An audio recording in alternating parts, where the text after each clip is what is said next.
ಮೇಲ್ಪಟ್ಟ ವಯಸ್ಕರು ನೋಡಲೇಬೇಕಾದಂತ ಸ್ಟೋರಿ ಇದು.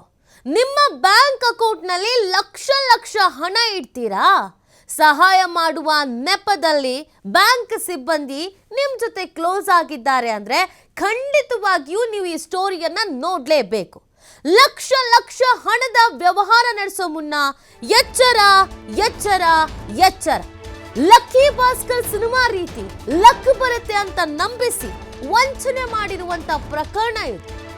50 ಲಕ್ಷವನ್ನ ವಂಚಿಸಿದ್ದ ಬ್ಯಾಂಕ್ನ ಡೆಪ್ಯೂಟಿ ಮ್ಯಾನೇಜರ್ನನ್ನ ಬಂಧಿಸಲಾಗಿದೆ. ಬೆಂಗಳೂರಿನ ಗಿರಿನಗರದ IndusInd bank deputy manager Girinagar ಪೊಲೀಸರಿಂದ 4 ಆರೋಪಿಗಳನ್ನ ಬಂಧಿಸಲಾಗಿದೆ. ಡೆಪ್ಯೂಟಿ ಮ್ಯಾನೇಜರ್ ಮೇಘನಾ ಸೇರಿ 4ರನ್ನ ಬಂಧಿಸಲಾಗಿದೆ. ಬೆಂಗಳೂರಿನ ಗಿರಿನಗರ ಠಾಣೆಯಲ್ಲಿ ಪೊಲೀಸ್ ಪ್ರಕರಣ ದಾಖಲಾಗಿದೆ. ಲಕ್ಕಿ ಭಾಸ್ಕರ್ ಅನ್ನುವಂತ ಸಿನಿಮಾ ಇತ್ತೀಚೆಗೆ ಬಂತು. ಸೂಪರ್ ಡೂಪರ್ ಹಿಟ್ ಆಯ್ತು ಈ ಸಿನಿಮಾ. ಈ ಸಿನಿಮಾದಲ್ಲಿ ಒಬ್ಬ ಮಿಡಲ್ ಕ್ಲಾಸ್ ಮನುಷ್ಯ ಹೇಗೆ ದುಡ್ಡು ಮಾಡ್ತಾನೆ ಅನ್ನೋದನ್ನು ತೋರಿಸಲಾಗಿದೆ. ಬಹಳ ಈಸಿಯಾಗಿ ದುಡ್ಡು ಮಾಡಬಹುದು ಅಂತ ಒಂದಷ್ಟು ಟ್ರಿಕ್ಸ್ಗಳಿದ್ರೆ ಅನ್ನೋದನ್ನ ದುಲ್ಕರ್ ಸಲ್ಮಾನ್ ನಟನಿಗೆ ಸಿನಿಮಾ ಇದು. ಈ ಸಿನಿಮಾ ನೋಡಿ ಪ್ರೇರೇಪಿತರಾಗಿ ಬ್ಯಾಂಕ್ನಲ್ಲಿ ಕೆಲಸ ಮಾಡ್ತಾ ಇದ್ದಂಥ ಉದ್ಯೋಗಿ ಒಬ್ಬರನ್ನ ಯಾಮಾರಿಸಿರುವಂಥ ಘಟನೆ ಇದು. ನೀವು ಬ್ಯಾಂಕ್ ಮ್ಯಾನೇಜರ್ ಜೊತೆಗೆ ಕ್ಲೋಸ್ ಆಗಿದ್ದೀವಿ, ಬ್ಯಾಂಕ್ ಸಿಬ್ಬಂದಿ ಜೊತೆ ಕ್ಲೋಸ್ ಆಗಿದ್ದೀವಿ, ಏನಾದರೂ ಗೊತ್ತಾಗಿಲ್ಲ ಅಂದರೆ ಅವ್ರ ಹತ್ರ ಕೇಳ್ಕೊಳ್ಬೋದು ಅಂತ ಅವ್ರು ಹೇಳ್ದಂಗೆಲ್ಲ ಏನಾದರೂ ಕುಣಿದ್ರೋ ಅಷ್ಟೇ ಕತೆ. ನಿಮ್ಮ ಅಕೌಂಟಲ್ಲಿ ಎಷ್ಟು ದುಡ್ಡಿದೆಯೋ ಅಷ್ಟೂ ಲಪಟಾಯಿಸ್ಬಿಡ್ತಾರೆ. ಈಗಿಲ್ಲ ಆಗಿರೋದು ಅದೇನೆ. ಸಿನಿಮೆಯ ರೀತಿಯಲ್ಲಿ ಎಷ್ಟು ಹಣ ಕೀಳೋದಕ್ಕೆ ಸಾಧ್ಯನೋ ಅಷ್ಟು ದುಡ್ಡನ್ನು ಕಿತ್ತಿದ್ದಾರೆ.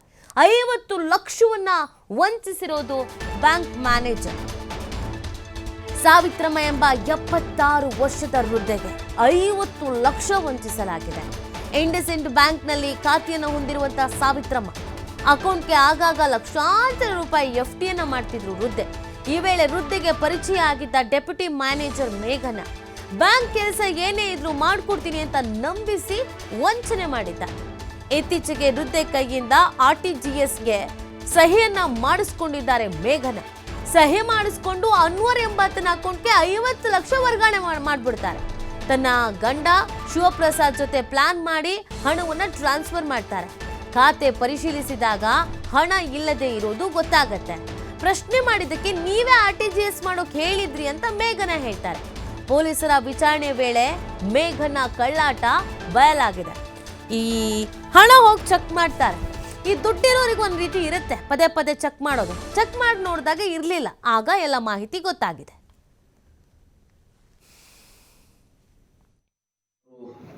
ಕಂಪ್ಲೇಂಟ್ ಮೇಲೆ 3ನೇ ತಾರೀಕಿಗೆ ಒಬ್ಬರು ಸೀನಿಯರ್ ಸಿಟಿಜನ್ ಸಾವಿತ್ರಮ್ಮ ಅಂತ 76 ವರ್ಷ ಗಿರಿನಗರದವರು, ಅವರು ಕಂಪ್ಲೇಂಟ್ ಮೇಲೆ ಗಿರಿನಗರ ಪೊಲೀಸ್ ಠಾಣೆಯಲ್ಲಿ ಚೀಟಿಂಗ್ ಕೇಸ್ ರಿಜಿಸ್ಟರ್ ಆಯಿತು. ಆ ಕೇಸ್ ಸಾರಾಂಶ ಅಂದರೆ, ಇವರು ಇಂಡಸ್ಇಂಡ್ ಬ್ಯಾಂಕ್ಗೆ ಹೋಗೋದ ನಂತರ ಅಲ್ಲಿ ಒಬ್ಬರು ಡೆಪ್ಯೂಟಿ ಮ್ಯಾನೇಜರ್ ಇರ್ತಾರೆ, ಮೇಘನಾ ಅಂತ. ಅವರು ಒಂದು ಆಪರ್ಚುನಿಟಿ ನೋಡಿಬಿಟ್ಟು ಅವ್ರಿಗೆ ಬೇರೆ ಕಡೆ ಸಿಗ್ನೇಚರ್ ತಗೊಂಡು ಚೀಟಿಂಗ್ ಉದ್ದೇಶದಿಂದ ಅವರು ಒಬ್ಬರು ಸ್ನೇಹಿತರ ಜೊತೆ ಸೇರಿಬಿಟ್ಟು ಬೇರೆ ಅಕೌಂಟ್ಗೆ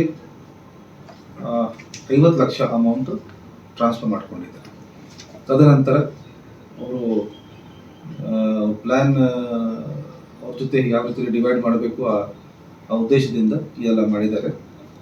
ನಂತರ ಕೇಸ್ ರಿಜಿಸ್ಟರ್ ಆದ ನಂತರ ಇನ್ವೆಸ್ಟಿಗೇಷನಲ್ಲಿ ಸದ್ಯಕ್ಕೆ ಎಲ್ಲ 4 ಆರೋಪಿಗಳು ಅರೆಸ್ಟ್ ಆಗಿ ಕಂಪ್ಲೀಟ್ 50 ಲಕ್ಷ ರಿಕವರಿ ಕೂಡ ಆಗಿ ಇನ್ನು 4 ಜನ ಈಗ 14ನೇ ತಾರೀಕಿಗೆ ಜುಡಿಷಿಯಲ್ ಕಸ್ಟಡಿಗೆ ಸಿಗಲಾಗಿದೆ.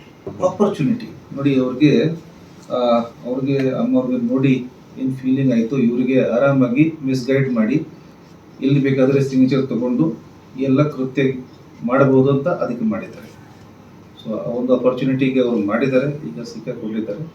ಸೊ ಇದು ಒಂದು ನಮ್ಮ ಯಾರು ಸೀನಿಯರ್ ಸಿಟಿಜನ್ ಬ್ಯಾಂಕ್ಗೆ ಹೋಗ್ತಾರೆ ಅವರು ಕೂಡ ಇಂಥ ವಿಷಯ ಗಮನಕ್ಕೆ ಇಟ್ಕೊಂಡು ಸ್ವಲ್ಪ ಸೇಫ್ ಸೆಕ್ಯೂರ್ ಇರಬೇಕು. ಮತ್ತೆ ಈ ಬಗ್ಗೆ ಮತ್ತಷ್ಟು ಮಾಹಿತಿಯನ್ನು ನೀಡ್ತಾರೆ ನಮ್ಮ ಪ್ರತಿನಿಧಿ ಸಂತೋಷ್ ಒಂದು ಸಿನಿಮೆಯ ರೀತಿಯಲ್ಲಿಗೆ ಪ್ಲಾನ್ ಮಾಡ್ಕೊಂಡು ಮಾಡಿರುವಂಥದ್ದು. ಸೊ ಯಾವ ರೀತಿಯಾಗಿ ಪೊಲೀಸರವರಿಗೆ ಮಾಹಿತಿ ಹೋಯ್ತು, ಹೇಗೆ ಗೊತ್ತಾಯ್ತು, ವಿಚಾರ ಬಯಲಿಗೆ ಬಂದಿದೆ ಹೇಗೆ? ಈಗ ಏನಿಗಾಗಲೇ ಮೋಸಕ್ಕೆ ಒಳಗಾಗಿರುವಂತ ಸಾವಿತ್ರಮ್ಮ ಏನಿದ್ರೆ ಅವರ ಮಗ ಅವರ ಮನೆಗೆ ಬಂದಂತ ಸಂದರ್ಭದಲ್ಲಿ ಪ್ರಕರಣ ಬೆಳಕಿಗೆ ಬಂದಿರುವಂತದ್ದು. ಏನು ಅವರ ಸಾವಿತ್ರಮ್ಮ ಅವರ ಪತಿ ಏನಿದ್ದಾರೆ ಅವರ ನಂಬರ್ಗೆ ಏನು ಬ್ಯಾಂಕ್ ನಲ್ಲಿ ಯಾವುದೇ ವಹಿವಾಟು ವ್ಯವಹಾರಗಳ ಮೆಸೇಜ್ಗಳು ಬರ್ತಾ ಇತ್ತು. ಸೊ ಅದನ್ನ ಪರಿಶೀಲನೆ ಮಾಡ್ಲಿಕ್ಕೆ ಹೇಳ್ತಾರೆ. ಅದ್ರ ಜೊತೆಗೆ ಏನು ಅವ್ರದ್ದೊಂದು ಮನೆ ಇರುತ್ತೆ ಚಾಮರಾಜಪೇಟೆಯಲ್ಲಿ. ಆ ಮನೆಯಿಂದ ಮತ್ತೆ ಸುಮಾರು 1 ಕೋಟಿಯಷ್ಟು ಹಣ ಬಂದಿರುತ್ತೆ. ಹಣವನ್ನ ಬ್ಯಾಂಕಿಗೆ ಅವರು ಜಮಾ ಮಾಡಿಸಿರ್ತಾರೆ, ನೇರವಾಗಿ ಏನು ಯಾರು ಪರ್ಚೇಸ್ ಮಾಡಿರ್ತಾರೆ ಅವ್ರ ಕಡೆಯಿಂದ. ಸೊ ಅವರು ಹಾಗೆ ಜಮಾ ಮಾಡಿದ ಹಣ ಏನಿತ್ತು, ಸೊ ಹಣ ಸುಮಾರು 1 ಕೋಟಿ ಅಷ್ಟಿತ್ತು. ದೊಡ್ಡ ಮೊತ್ತದ ಹಣ ಆಗಿರುವ ಹಿನ್ನೆಲೆ ಅವರ ಮಗ ಮನೆಗೆ ಬಂದಾಗ ಕೂಡ ಒಂದಿಷ್ಟು ಹಣನ FD ಗೆ ಇಟ್ಕೊಳ್ಳಿಕ್ಕೆ ಅವ್ರಿಗೆ ಕೂಡ ಒಂದು ಕನ್ವಿನ್ಸ್ ಅನ್ನ ಮಾಡಿರ್ತಾರೆ. ಆ ಸಂದರ್ಭದಲ್ಲಿ ಅದಕ್ಕೆ ಸಂಬಂಧಪಟ್ಟ ಹಾಗೆ ಹಿಂಗೆ ಬ್ಯಾಂಕ್ ನಲ್ಲಿ ಇದೆ ಅಂತ ಅವರು ಮಾಹಿತಿಯನ್ನ ಹಂಚ್ಕೊಂಡಾಗ ಮೊಬೈಲ್ ನಲ್ಲಿ ಅದನ್ನ ನೋಡ್ತಾ ಹೋದ ಸಂದರ್ಭದಲ್ಲಿ ಹಣ ಕಡಿಮೆ ಇರುವಂತದ್ದು ಸಾಕಷ್ಟು ಗೊತ್ತಾಗುತ್ತೆ. ಅದನ್ನ ಅವ್ರು ಕೇಳ್ತಾರೆ ಮನೆಯಲ್ಲಿ ಅವರ ಪೇರೆಂಟ್ಸ್ ಬಳಿ, ಇಲ್ಲ ನಿಮ್ಮ ಬಳಿ ಅಷ್ಟ ಹಣ ಇಲ್ಲ, ಬ್ಯಾಂಕ್ ನಲ್ಲಿ ಇಷ್ಟು ತೋರಿಸ್ತದೆ, ಏನ್ ಮಾಡಿದ್ದೀರಿ ಅಂತ. ಈ ಸಂದರ್ಭದಲ್ಲಿ ಅದರಿಂದ ಅವರು ಏನು ಗಾಬರಿಗೊಳ್ತಾರೆ. ಸಾವಿತ್ರಮ್ಮ ಇಲ್ಲ ಎಲ್ಲ ಹಣವನ್ನು ಕೂಡ ಬ್ಯಾಂಕ್ ನಲ್ಲಿ ಹಾಕಿದ್ವಿ. ಬ್ಯಾಂಕ್ ಮ್ಯಾನೇಜರ್, ಡೆಪ್ಟಿ ಮ್ಯಾನೇಜರ್ ಏನಿದ್ದಾಳೆ ಮೇಘನ, ಈಕೆ ಹಲವು ಸಂದರ್ಭದಿಂದ ಕೂಡ ನಮಗೆ ಪರಿಚಯ. ಆಕೆಗೆ ಅಂದ್ರೆ ಸಾವಿತ್ರಮ್ಮ ಏನು ದೂರದಾರ ಇದ್ರೆ ಸುಮಾರು 76 ವರ್ಷ ಆಗಿರೋದು. ಅವ್ರ ಕಿವಿ ಕೂಡ ಸರಿಯಾಗಿ ಕೇಳ್ತಿಲ್ಲ, ವಯಸ್ಸಾಗಿರೋ ಹಿನ್ನೆಲೆಯಲ್ಲಿ. ಸೊ ಬ್ಯಾಂಕಿಗೆ ಹೋದಂತ ಸಂದರ್ಭದಲ್ಲಿ ಬ್ಯಾಂಕ್ಗಳಲ್ಲೂ ಕೂಡ ಒಂದು ನೋಟನ್ನ ಹಾಕಿರ್ತಾರೆ, ನಿಮ್ಗೆ ಬೇಕಾದ್ರೆ ಏನಾದ್ರು ಸಹಾಯವನ್ನ ಪಡ್ಕೊಳ್ಳಿ ಅಂತ ಹೇಳಿ. ಅಲ್ಲಿನ ಸಿಬ್ಬಂದಿಗಳ ಬಳಿ ಸಹಾಯವನ್ನು ಪಡ್ಕೊಳ್ತಿದ್ರೆ ಅದೇ ರೀತಿಯಾಗಿ ಮೇಘನ ಕೂಡ ಇವ್ರಿಗೆ ಪರಿಚಯ ಆಗಿರ್ತಾಳೆ. ಪರಿಚಯ ಆಗಿ ಆಕೆಗೆ ಸಾವಿತ್ರಮ್ಮ ಅವ್ರಿಗೆ ನಾನು ಸಹಾಯವನ್ನ ಮಾಡ್ತೀನಿ ಅಂತ ಹೇಳಿ ಅವರ ಬಳಿ ಇದ್ದಂತ ಏನು ಹಣ ಎತ್ತಿ ಹಣವನ್ನ FD ಯನ್ನ ಇಟ್ಕೊಳ್ಳಿ ಅಂತ. ಈ ಹಣಕ್ಕೂ ಮೊದಲು ಅವರೊಂದಿಷ್ಟು ಹಣವನ್ನ FD ಯನ್ನ ಇಟ್ಕೊಂಡಿರ್ತಾರೆ. ಆ 2 FDಗಳು ಗಂಡ ಹೆಂಡತಿದು ಮೆಚ್ಯೂರ್ ಆಗ್ಲಿಕ್ಕೆ ಬರ್ತಾ ಇದೆ. ಸೊ ಅದನ್ನ ತೆಗೆದುಕೊಳ್ಳಿ, ಹೊಸದಾಗಿ ಈ ಹಣವನ್ನು ಸೇರಿಸಿ ನೀವು FDಗೆ ಹೆಚ್ಚಿನ ಮಟ್ಟದಲ್ಲಿ ನಿಮಗೆ ಬಡ್ಡಿ ಲಾಭಾಂಶ ಬರುತ್ತೆ ಅಂತ ಹೇಳಿಕೆ ಅವ್ರಿಗೆ ಪುಸ್ಲಾಯಿಸಿ ಆಕೆ ಬಳಿದಂತ ಹಣವನ್ನ ತೆಗೆದುಕೊಳ್ಳಕ್ಕೆ 4 ಜನ ಪ್ಲಾನ್ ಮಾಡಿರ್ತಾರೆ. ಏನು ಮೇಘನ ಇದ್ದಾಳೆ, ಆಕೆ ಗಂಡ ಶಿವಪ್ರಸಾದ್ ಇರ್ಬೋದು, ಅನ್ವರ್ ಇರ್ಬೋದು, ವರದರಾಜ್ ಇರ್ಬೋದು. ಸೊ ಈ 4 ಜನರು ಕೂಡ ಸೇರ್ಕೊಂಡು ಈ ವಂಚನೆ ಮಾಡ್ಲಿಕ್ಕೆ ಪೂರ್ವನಿಯೋಜಿತವಾಗಿ ಪ್ಲಾನ್ ಅನ್ನ ಮಾಡಿರ್ತಾರೆ. ಪ್ಲಾನ್ ಅನ್ನ ಮಾಡಿ ಆಕೆಯ ಬಳಿ ಏನು RTGS ಗೆ ಸಹಿಯನ್ನ ಹಾಕ್ಸ್ಕೊಳ್ಳುವಂಥದ್ದು. RTGS ಗೆ ಸಹಿಯನ್ನ ಹಾಕ್ಸ್ಕೊಂಡು ಮೇಘನ ಆಕೆಯ ಬಳಿ ಅನ್ವರ್ ಗೌಸ್ ಅನ್ನುವರ ಅಕೌಂಟ್ಗೆ ಹಣವನ್ನ ಟ್ರಾನ್ಸ್ಫರ್ ಮಾಡ್ತಾಳೆ. ಸೊ ಈ ಮಧ್ಯೆ ನಾನು 2 ದಿನಗಳ ಕಾಲ ಬೆಂಗಳೂರಿನಲ್ಲಿ ಇರೋದಿಲ್ಲ, ನಾನು ಮಾರಿಕಾಂಬಾ ದೇವಸ್ಥಾನಕ್ಕೆ ಹೋಗ್ತಾ ಇದ್ದೀನಿ ಶಿರ್ಸಿಗೆ, ಮುಗಿಸ್ಕೊಂಡ್ಬಂದ ನಂತರ ಸಂಪೂರ್ಣ ವಿವರವನ್ನ ನಿಮಗೆ ಕೊಡ್ತೀನಿ ಅಂತ ಹೇಳಿ ಸಾವಿತ್ರಮ್ಮಗೆ ಮೋಸವನ್ನು ಮಾಡುವಂಥದ್ದು. ಅದಾದ ಬಳಿಕ ಎಲ್ಲಾ ದಾಖಲಾತಿಗಳನ್ನ 2 ದಿನದ ಬಳಿಕ ಪ್ರವೀಣ್ ಎಂಬಾತ ಕಳಿಸ್ತಾನೆ ಅಂತ ಹೇಳಿರ್ತಾರೆ. ಆದ್ರೆ ಅವತ್ತೇ ಆ ದಾಖಲೆಗಳನ್ನ ಕಳಿಸಿರ್ತಾರೆ. ಸೊ ಅವರು ವಯಸ್ಸಾಗಿರೋ ಹಿನ್ನೆಲೆಯಲ್ಲಿ ಯಾವುದೇ ಅನುಮಾನಗಳು ಕೂಡ ಬಂದಿರೋದಿಲ್ಲ. ಸೊ ಯಾವಾಗ ಈ ರೀತಿಯಾಗಿ ಹಣವನ್ನ ದುರುಪಯೋಗ ಪಡಿಸ್ಕೊಂಡಿದ್ರು ಅವರ ಮಗನಿಗೆ ಗೊತ್ತಾಗುತ್ತೆ. ತಕ್ಷಣ ಪೊಲೀಸರಿಗೆ ಮಾಹಿತಿಯನ್ನ ಕೊಡುವಂಥದ್ದು. ಪೊಲೀಸರಿಗೆ ಪ್ರಕರಣವನ್ನ ದಾಖಲೆ ಮಾಡಿಕೊಂಡು ಇಡೀ ಕಾನ್ವರ್ಸೇಷನ್ ನ ಪರಿಶೀಲನೆ ಮಾಡಿದಾಗ ಮೇಘನ ಮತ್ತು ಆಕೆಯ ಗಂಡ ಮತ್ತೆ ಇನ್ನಿತರು ಆರೋಪಿಗಳು ಏನಿದ್ದಾರೆ ಸ್ನೇಹಿತರಾದ ವರದರಾಜ್ ಮತ್ತು ಅನ್ವರ್ ಏನಿದ್ದಾರೆ ಇವ್ರ ಜೊತೆ ಸೇರ್ಕೊಂಡು ಹಣವನ್ನ ಇವ್ರು ಕೂಡ ದೋಚಿರುವಂತ ಸುಮಾರು 50 ಲಕ್ಷ ಹಣವನ್ನ ದೋಚಿರ್ತಾರೆ. ಸೊ ಸದ್ಯ ಯಾವಾಗ ಇವರೇ ವಂಚನೆ ಮಾಡಿದ್ದಾರೆ ಅಂತ ಗೊತ್ತಾಗುತ್ತೆ ತಕ್ಷಣ ಪೊಲೀಸರು 4 ಜನರನ್ನ ಬಂಧಿಸಿ ವಿಚಾರಣೆಯನ್ನ ನಡೆಸ್ತಾ ಇದ್ದಾರೆ.